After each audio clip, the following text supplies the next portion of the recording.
हम सच बोलते हैं न्यूज देखने वाले सभी दर्शकों को हरिंदर शर्मा की तरफ से नमस्कार। आज हम एक ऐसा वीडियो फिर लेके आए हैं आप लोगों के बीच जो कि मनीष कश्यप को आज पेशी है और आज फैसला होगा कि मनीष कश्यप जेल में रहेंगे या रिहा होंगे।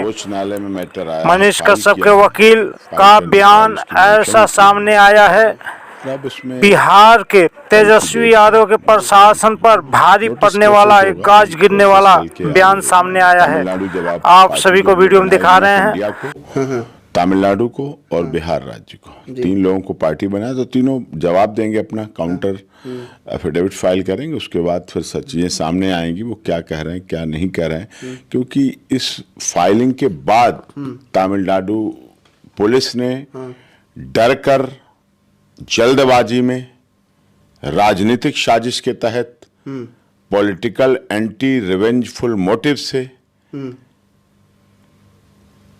रासुका लगाई है। राष्ट्रीय सुरक्षा कानून का कोई औचित्य नहीं बनता था। प्रेशर में आकर ये लगाया गया है सर। हाँ, प्रेशर में बनाए गए। देखिए, मैं बड़ी बात क्लियर आपको समझाऊं जी। मनीष कश्यप भगोड़ा नहीं, मनीष कश्यप के खिलाफ एफआईआर हुई, कोई प्रॉब्लम नहीं। देश में हजारों प्रतिदिन एफआईआर दर्ज होती है, कोई बड़ी बात नहीं।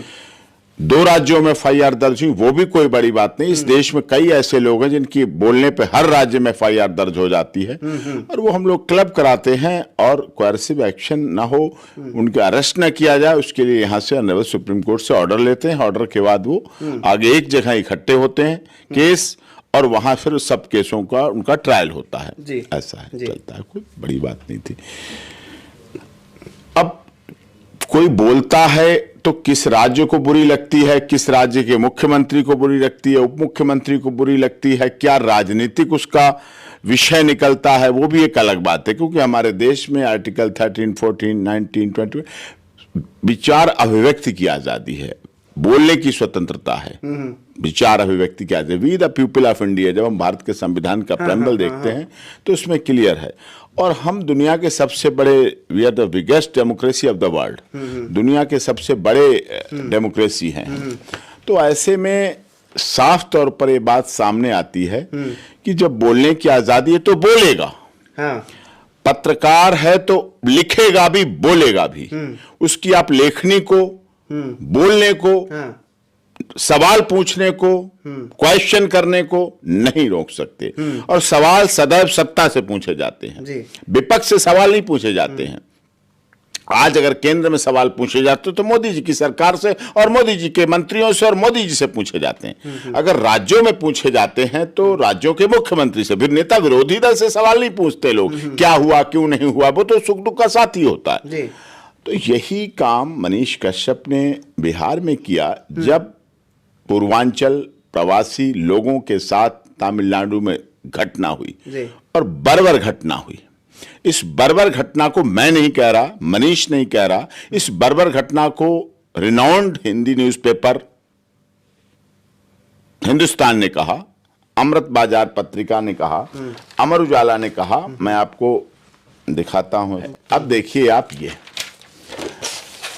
त्रिपुर से शुरू हुई हिंसा चेन्नई तक पहुंची, 2 लोगों के मरने की आशंका।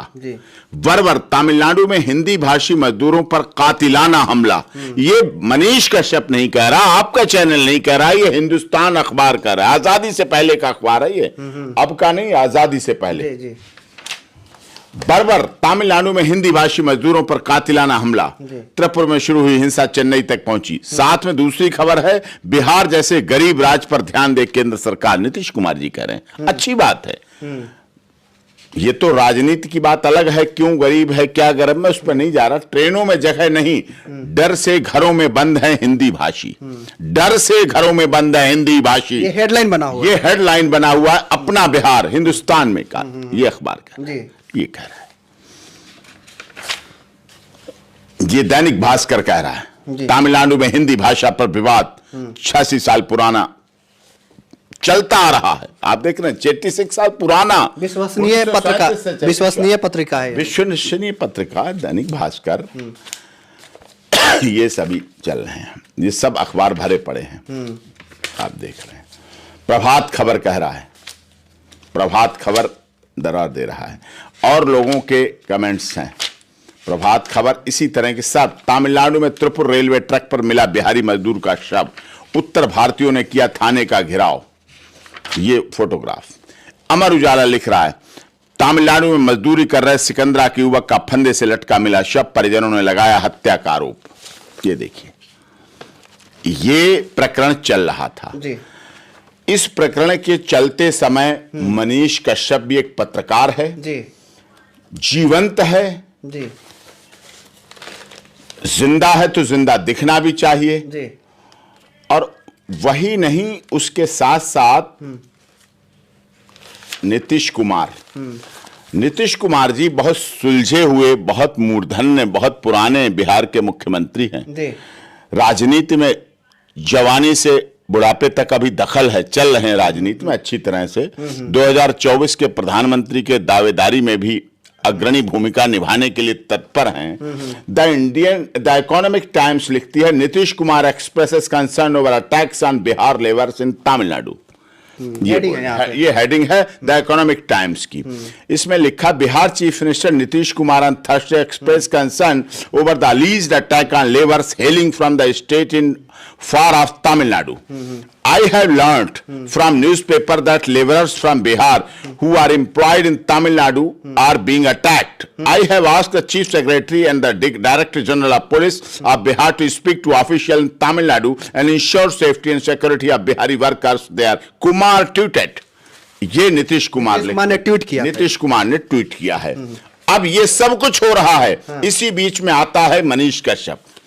मनीष कश्यप चलता है, सोशल मीडिया का जमाना है, सभी प्रयोग करें, मनीष कश्यप भी उनमें से एक है। Manish Kashyap son of Bihar. Son of Bihar लिखना अपराध नहीं है, प्यार है मातृभूमि के लिए, अपने प्रदेश के लिए, क्षेत्र के लिए। ये लिखते हैं, तेजस्वी यादव जी चश्मा हटा के इस फोटो को देखिए, मजदूरों के चेहरे पर घाव और जिस मीडिया ने रिकॉर्डिंग किया है उसका मोबाइल नंबर भी है। एक बार बात करके तो देखिए, क्या पता आप झूठ बोल रहे हैं और मजदूर सच में परेशान है। और हां, इन लोगों को जो मार पड़ी है तमिलनाडु में, वो सच है कि झूठ, सच है कि झूठ, इसकी जानकारी तो आपका प्रशासन ही देगा, आपका एडमिनिस्ट्रेशन देगा, आपका डीजीपी देगा, आपका होम सेक्रेटरी देगा, आप चीफ सेक्रेटरी देगा। लेकिन बिहारी मजदूर बिहार से बाहर जाकर मार खाते हैं, भगाए जाते हैं, इसके लिए दोषी आप लोग हैं। और ये मार या प्रकरण या जो अभी ये हुआ तमिलनाडु में हुआ, ये पहली बार ऐसा नहीं हुआ, ये तो महाराष्ट्र में भी होता है। महाराष्ट्र की सरकार, महाराष्ट्र के माननीय चुने हुए मुख्यमंत्री तत्कालीन कहते हैं उस समय कि बिहारी मजदूरों के यहां से घुसने नहीं देंगे, भगाएंगे, प्रवासियों को नहीं, हम मराठी चलेगा, मराठी बोलेगा, हिंदी भाषियों का बहिष्कार होगा। तो ये ओवरऑल सारी घटना हिंदी भाषी को लेकर है, हिंदी भाषा को लेकर है, और ये आजादी के समय से चलाया है। आजादी के 75 वर्ष हो चुके हैं, माननीय मोदी जी लड़ रहे हैं क्षेत्रवाद, जातिवाद, भाषावाद, संप्रदायवाद से, लेकिन उसके बाद भी यह सत्य है कि आसाम में हिंदी भाषी लोगों की हत्या होती है। यह बात सत्य है कि श्रीनगर और जम्मू में ब्राह्मण लोगों को टारगेट किया जाता है, उनकी हत्या होती है। यह सत्य है कि साउथ के स्टेट में प्रवासी जो नॉर्थ इंडियन हैं, हिंदी भाषी हैं, उनके साथ गलत व्यवहार होता है। तो एफआईआर इस बात की होनी चाहिए कि तमिलनाडु में हमारे बिहार के पूर्वांचल के प्रवासी मजदूर, प्रवासी उत्तर प्रदेश के भी हो सकते हैं, झारखंड के भी हो सकते हैं, छत्तीसगढ़ के भी हो सकते हैं, बिहार के भी हो सकते हैं, आसाम, मेघालय, मणिपुर, मिजोरम, अरुणाचल प्रदेश के भी हो सकते हैं, उनके साथ गलत व्यवहार क्यों हो? उस पर नहीं हुई एफआईआर, उस पर नहीं हुई किसने क्या किया, उस पर नहीं हुई कि बसें भर के चली आ रही हैं, ट्रेनें में जगह नहीं है, उस पर नहीं हुई, बर्बर घटना हुई। एफआईआर होती है सिर्फ मनीष कश्यप के ऊपर, और मनीष कश्यप के ऊपर एफआईआर केवल एक नहीं होती है, सिलसिला बनता है। वो मैं सिलसिला बता रहा हूं आपको किस तरह से उसकी क्रोनोलॉजी चलती है। बिहार में एफआईआर नंबर 3/23 दर्ज होती है 5/3/23 को, under section 153, 153A, 153B, 5051B, 5051 C, 468, 471, 120B of the IPC and 67 of IT, information technology act. ठीक है, और उसी के साथ साथ इकोनॉमिक ऑफेंस यूनिट में भी जांच शुरू होती है। ये FIR होती है। दूसरी 5-3 के बाद रुका रहता है मामला, 10-3 तक रुका रहता है।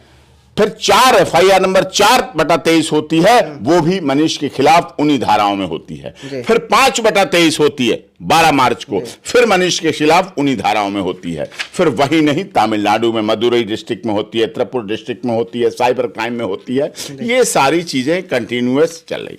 अब उसके बाद क्या होता है, एक व्यक्ति का चलो FIR हो गई, ठीक है, यहां तक ठीक है, कोई ऐसी बड़ी बात नहीं होती है।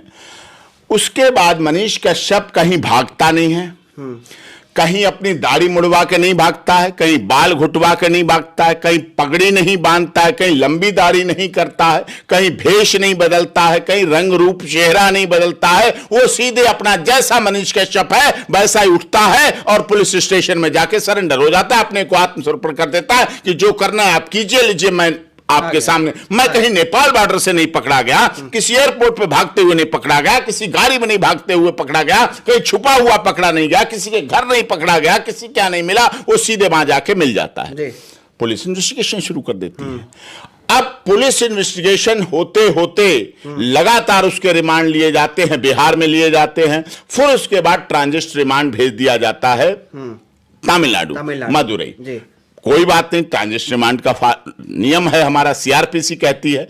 उसके आधार अब 1 महीने से जो व्यक्ति लगातार रिमांड पर है पुलिस की, उसमें ऐसी क्या परिस्थितियां पैदा हो गई तमिलनाडु सरकार के लिए, ऐसी क्या परिस्थितियां पैदा हो गई बिहार सरकार के लिए, जो पुलिस अभिरक्षा में होते हुए भी उसने राष्ट्रीय सुरक्षा के लिए खतरा पैदा हो गया।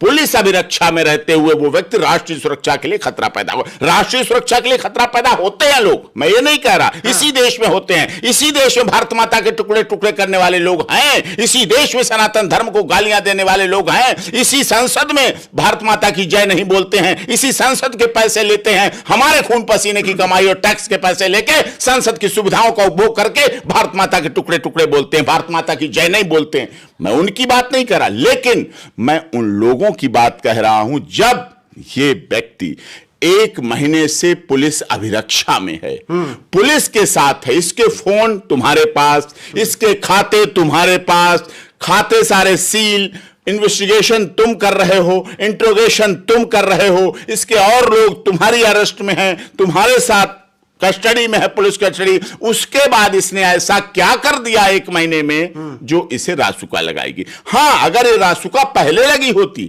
NSA का ही पहले केस रजिस्टर्ड होता, ये केस रजिस्टर्ड ना होते तो मुझे इतनी आपत्ति नहीं थी। मनीष कश्यप पे जो NSA लगाया गया है, रासुका लगाया गया है, क्या मनीष कश्यप उस लायक हैं क्या, या इसके पीछे रंजिश हो है? नहीं, मनीष कश्यप तो इन FIR के लायक भी नहीं है।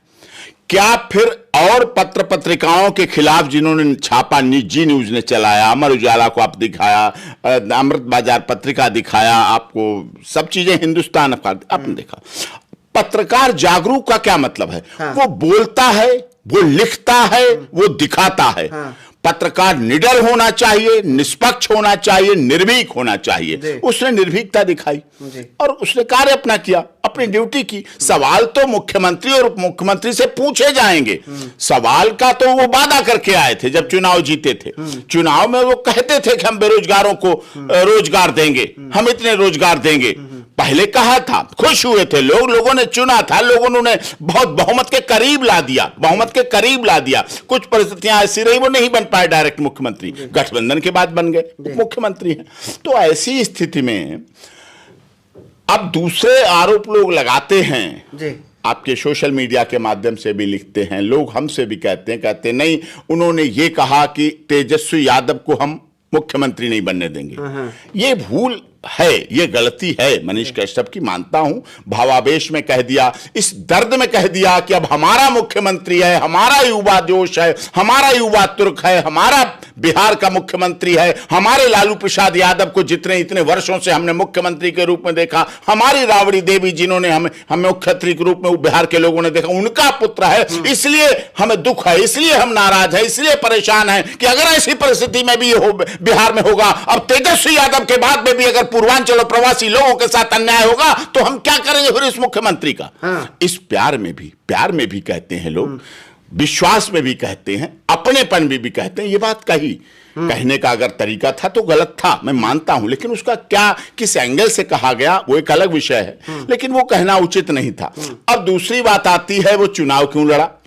अब चुनाव तो राजनीति में आना और पत्रकारिता तो इतिहास में रहा है। जब आजादी की लड़ाई चल रही थी तब भी जो आजादी के लड़ने वाले थे, स्वतंत्रता संग्राम सेनानी थे, वो भी पत्रकार थे। छुप छुप के अखबार छापते थे, छुप छुप के बांटते थे, छुप छुप के प्रेसें चलती थी, छुप छुप के खबरें देते थे। बहुत कठिनाई से आजादी मिली। उस समय अंग्रेजों के समय भी लड़ाई लड़ी, पत्रकार राजनीति में आए।